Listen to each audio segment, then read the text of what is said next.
नमस्कार दोस्तों, इस नए वीडियो में एक बार फिर से आपका बहुत बहुत स्वागत है। दोस्तों, आज हम बात करेंगे इलाहाबाद प्रयागराज के 10 खूबसूरत जगहों के बारे में। इलाहाबाद का नाम आज प्रयागराज हो गया है। दोस्तों, आज हम प्रयागराज की बात करेंगे कि प्रयागराज में अलोपी देवी मंदिर हिंदू धर्म के महत्वपूर्ण शक्तिपीठों में से एक है। इस मंदिर की प्रमुख विशेषता यह है कि यहाँ किसी देवी देवता की मूर्ति नहीं है, बल्कि यह एक झूले को पूजा जाता है। यहाँ झूला ही मंदिर का मुख्य पूजनीय तत्व है, जो इसे अन्य मंदिरों से अलग बनाता है। पौराणिक मान्यता के अनुसार जब भगवान शिव अपनी पत्नी सती के जले हुए शरीर को लेकर जा रहे थे, तो उनकी 4 उंगलियां इस स्थान पर गिरी थी, जिससे यह स्थान एक शक्तिपीठ बन गया। इसके कारण यहाँ माता सती की शक्ति का वास माना जाता है। इस मंदिर में दिन रात दर्शन की सुविधा है और यह स्थान पूरे भारत से आने वाले भक्तों के लिए आस्था का केंद्र बना हुआ है। दूसरा है इलाहाबाद किला। प्रयागराज का यह ऐतिहासिक और स्थापत्य कला का अद्भुत नमूना है। इसका निर्माण 1583 में मुगल सम्राट अकबर द्वारा किया गया था और यह उनकी सबसे बड़ी किलों में से एक माना जाता है। इन किले की विशेषता इसकी अद्वितीय डिजाइन और वास्तुकला है, जो इसे ऐतिहासिक महत्व के साथ साथ पर्यटकों के लिए एक आकर्षण का केंद्र बनाती है। हालांकि यह किला सामान्य जनता के लिए खुला नहीं होता है। इसे केवल हर 12 साल में कुंभ मेले के दौरान खोला जाता है, जब तीर्थयात्री किले के अंदर स्थित अक्षयवट और सरस्वती कूप जैसे पवित्र स्थलों के दर्शन कर सकते हैं। फिर भी पर्यटक किले की बाहरी सुंदरता का आनंद लेने के लिए संगम के पास नाव से किले के दृश्य देख सकते हैं। गंगा और यमुना के संगम के निकट स्थित होने के कारण यह जगह न केवल ऐतिहासिक महत्व रखती है, बल्कि प्राकृतिक सुंदरता से भी भरपूर है। त्रिवेणी संगम प्रयागराज का सबसे पवित्र और प्रसिद्ध स्थान है, जहां गंगा, यमुना और अदृश्य सरस्वती नदियों का संगम होता है। हिंदू धर्म में इन तीनों नदियों का विशेष धार्मिक और पौराणिक महत्व है। इस संगम को मोक्ष प्राप्ति और पापों से मुक्ति का स्थान माना जाता है, इसलिए यहाँ हर साल बड़ी संख्या में श्रद्धालु स्नान करने आते हैं। त्रिवेणी संगम कुंभ मेले का मुख्य केंद्र भी है, जो हर 12 साल में एक बार आयोजित होता है। दुनिया का सबसे बड़ा धार्मिक आयोजन माना जाता है। इस मेले में करोड़ों श्रद्धालु और पर्यटक आते हैं, जिनमें विदेशी भी शामिल होते हैं। इस पवित्र स्थान पर स्नान करने की महत्ता को समझते हैं। संगम स्थल की सुंदरता, धार्मिक महत्व के कारण यह साल भर पर्यटकों के आकर्षण का केंद्र बना रहता है। तीसरा है खुसरो बाग। प्रयागराज इलाहाबाद के लूकरगंज में स्थित यह महत्वपूर्ण ऐतिहासिक और स्थापत्य स्थल है। यह मुगल काल के वास्तुशिल्प और समुद्र समृद्धि इतिहास का प्रतीक है। खुसरो बाग में 3 प्रमुख मकबरे हैं, जो मुगल सम्राट जहांगीर के परिवार से संबंधित रखते हैं, और ये मकबरे बारीक नक्काशी और भव्य डिजाइन के लिए प्रसिद्ध हैं। इसमें से पहला है राजकुमार खुसरो का मकबरा। यह सबसे प्रमुख मकबरा है, जो जहांगीर के बड़े बेटे राजकुमार खुसरो को समर्पित है। यह मकबरा सुंदर संगमरमर से बना हुआ है और इस समय की जटिल नक्काशी और शिल्प कौशल को दर्शाता है। दूसरा है शाह बेगम का मकबरा। यह मकबरा राजकुमार खुसरो की मां शाह बेगम खुसरो की पत्नी नहीं, बल्कि जहांगीर की पत्नी और अकबर की बेटी का है।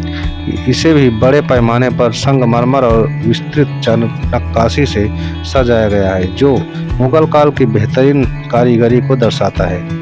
तीसरा है नित्थर बेगम का मकबरा। यह मकबरा नित्थर बेगम का है, जो खुसरो की बहन थी। यह मकबरा भी मुगल शैली की वास्तुकला का उत्कृष्ट उदाहरण है। खुसरो बाग को 4 बाग शैली में डिजाइन किया गया है, जहां बाग के चारों ओर बड़े बड़े पेड़ और रंग बिरंगे फूलों के पौधे हैं। यह बाग न केवल मुगल इतिहास को संजोए हुए है, बल्कि शांत वातावरण और प्राकृतिक सौंदर्य के कारण भी पर्यटकों और इतिहास प्रेमियों के लिए एक प्रमुख आकर्षण है। चौथा है आनंद भवन। दोस्तों, प्रयागराज का यह प्रसिद्ध ऐतिहासिक स्थल, जो कभी नेहरू परिवार का निवास हुआ करता था, अब इसे एक संग्रहालय में बदल दिया गया है, जहां भारत के स्वतंत्रता संग्राम और नेहरू परिवार के इतिहास से संबंधित कई महत्वपूर्ण वस्तुएं संरक्षित हैं। यह संग्रहालय न केवल अपनी ऐतिहासिक धरोहर के लिए महत्वपूर्ण है, बल्कि यूरोप और चीन से लाए गए सुंदर फर्नीचर और प्राचीन वस्तुओं के लिए भी प्रसिद्ध है। आनंद भवन की एक और प्रमुख विशेषता है इसकी विशाल लाइब्रेरी, जहां इतिहास, राजनीतिक और दर्शन के संबंधित अनेक महत्वपूर्ण पुस्तकों का संग्रह है।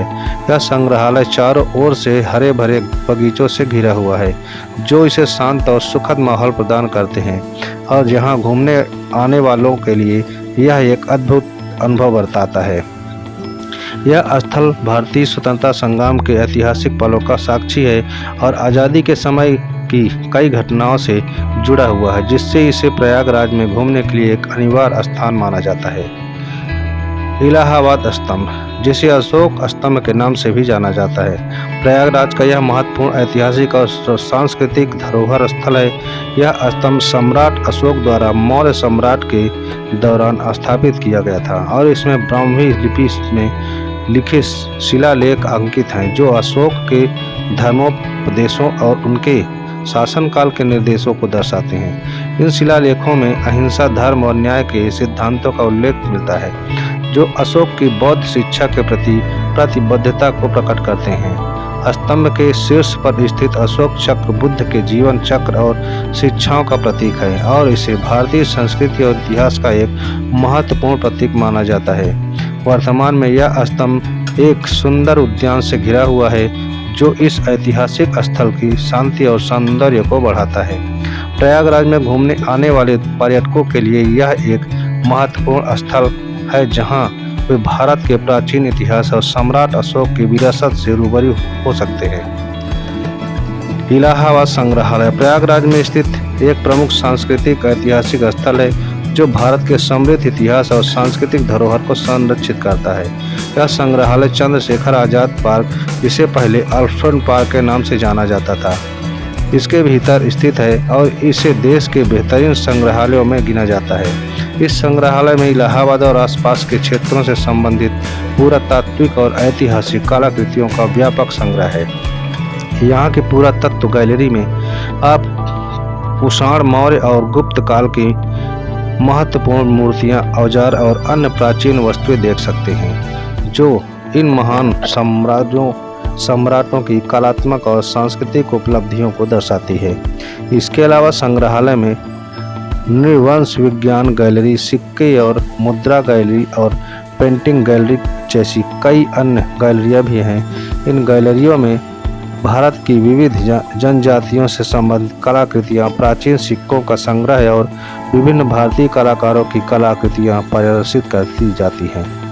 यह संग्रहालय इतिहास प्रेमी और कला के शौकीनों के लिए एक अद्भुत स्थान है, जहां वे भारतीय संस्कृति और ऐतिहासिक धरोहर को करीब से समझ सकते हैं। चंद्रशेखर आजाद पार्क, जिसे पहले अल्फ्रेड पार्क के नाम से जाना जाता था, 1870 में स्थापित हुआ और यह प्रयागराज का एक महत्वपूर्ण ऐतिहासिक और सांस्कृतिक स्थल है। यह पार्क 133 एकड़ में फैला हुआ है और इसका नाम प्रसिद्ध भारतीय क्रांतिकारी चंद्रशेखर आजाद के सम्मान में रखा गया है, जिन्होंने स्वतंत्रता संग्राम में महत्वपूर्ण भूमिका निभाई। यह स्थान उनके बलिदान के बाद उनकी याद में नामित किया गया था। पार्क का सुरभ्य परिवेश, हरे भरे पेड़ों, रंग बिरंगे फूलों और शांति से भरी जलवायु के कारण यहाँ आने वाले पर्यटकों को आकर्षित करता है। यह प्रसिद्ध प्रयागराज संग्रहालय के निकट स्थित है, जिससे यहाँ आने वाले लोग दो स्थानों का एक साथ आनंद ले सकते हैं। चंद्रशेखर आजाद पार्क शहर के सबसे बड़े पार्कों में से एक है, जहां हर दिन हजारों लोग आते हैं। यह एक लोकप्रिय पिकनिक स्थल है, जहां परिवार और दोस्तों के साथ बैठकर प्राकृतिक सौंदर्य का आनंद लिया जा सकता है। पार्क में विभिन्न गतिविधियां हैं और खेल के मैदान भी हैं, जो इसे बच्चों और युवा वर्ग के लिए भी आकर्षित बनाते हैं। बड़े हनुमान मंदिर प्रयागराज में त्रिवेणी संगम के निकट स्थित एक प्रसिद्ध धार्मिक स्थल है, जो भगवान हनुमान को समर्पित है। इस मंदिर की विशेषता उसकी 20 फीट लंबी लेटी हुई हनुमान की मूर्ति है, जो रावण के खिलाफ युद्ध के बाद विश्राम की मुद्रा में दर्शाई गई है। यह मूर्ति न केवल अपने आकार के कारण बल्कि अपनी अद्वितीय कला और श्रद्धा के लिए भी प्रसिद्ध है। मंदिर का ऐतिहासिक महत्व और भगवान हनुमान के प्रति श्रद्धा इसे विशेष बनाती है, जिससे यहाँ हर दिन बड़ी संख्या में भक्त और पर्यटक आते हैं। विशेष रूप से मंगलवार और शनिवार को यहाँ भक्तों की भारी भीड़ देखने को मिलती है, जो इन दिनों भगवान हनुमान की विशेष पूजा अर्चना करते हैं। यह मंदिर सुबह 5 बजे से रात 9 बजे तक खुला रहता है, जिससे श्रद्धालुओं को अपने अनुकूल समय पर दर्शन करने की सुविधा मिलती है। बड़े हनुमान मंदिर न केवल धार्मिक आस्था का केंद्र है, बल्कि यह प्रयागराज के सांस्कृतिक और ऐतिहासिक धरोहर का भी एक महत्वपूर्ण हिस्सा है। मिंटो पार्क प्रयागराज का एक महत्वपूर्ण ऐतिहासिक स्थल है, जो अपने समृद्ध इतिहास और प्राकृतिक सौंदर्य के लिए प्रसिद्ध है। यह मिंटो पार्क उस स्थान पर स्थित है जहां ईस्ट इंडिया कंपनी ने भारत को एक स्थानांतरित उपनिवेश घोषित किया था, जिससे इसे ऐतिहासिक दृष्टिकोण से महत्वपूर्ण माना जाता है। पार्क की सुंदरता यहाँ के विविध और आकर्षक फूलों और पौधों के लिए भी जानी जाती है। यह न केवल पिकनिक मनाने के लिए एक उत्कृष्ट स्थान है, बल्कि यह परिवार और दोस्तों के साथ एक सुखद वातावरण प्रदान करता है। पार्क में संगीतमय फव्वारे भी हैं, जो इसके आकर्षण को और बढ़ाते हैं। फोटोग्राफी के शौकीनों के लिए मिंटो पार्क एक बेहतरीन स्थान है, जहां उन्हें खूबसूरत प्राकृतिक दृश्य, रंग बिरंगे फूल और सजीव वातावरण के कई अवसर मिलते हैं। इस तरह मिंटो पार्क एक आदर्श जगह है जहां लोग अपने दिन को आरामदायक और मनोरंजक तरीके से बिता सकते हैं। साथ ही साथ भारत के इतिहास की झलक भी देख सकते हैं। मनकामेश्वर मंदिर प्रयागराज के सबसे प्राचीन और प्रतिष्ठित मंदिरों में से एक है, जो भगवान शिव को समर्पित है। इस मंदिर में भगवान शिव और माता पार्वती की पुरानी और सुंदर मूर्तियां स्थित हैं। इनकी पूजा करने के लिए हर सप्ताह बड़ी संख्या में श्रद्धालु यहाँ आते हैं। सोमवार के दिन जो भगवान शिव का विशेष दिन माना जाता है, यहाँ भक्तों की भारी भीड़ उमड़ती है, जो शिव पार्वती की आराधना करते हैं। मंदिर का वातावरण शांत और दिव्य है, क्योंकि यह शहर के भीड़ भाड़ वाले हिस्सों से दूर स्थित है। इस कारण यहाँ आने वाले लोग न केवल पूजा अर्चना कर सकते हैं, बल्कि इस ऐतिहासिक स्थल की शांति में कुछ समय भी बिता सकते हैं। मनकामेश्वर मंदिर का धार्मिक और सांस्कृतिक महत्व इसे प्रयागराज में घूमने के लिए एक जरूरी स्थान बनाता है, जहां भक्त अपनी मनोकामनाएं पूरी होने की प्रार्थना करते हैं। ऑल सेंट्स कैथेड्रल, जिसे पत्थर गिरजाघर के नाम से भी जाना जाता है, प्रयागराज का यह प्रमुख और ऐतिहासिक स्थल है। यह चर्च अपने भव्य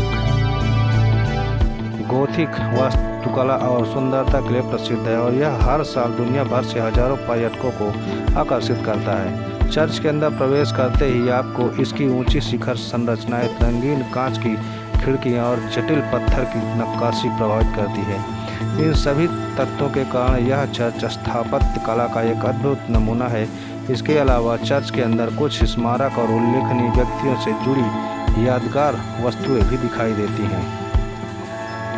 दोस्तों, ये वीडियो आपको कैसी लगी कमेंट करके हमें ज़रूर बताइएगा, और अगर चैनल पे हमारे पहली बार आए हैं तो चैनल को भी सब्सक्राइब कर लीजिएगा।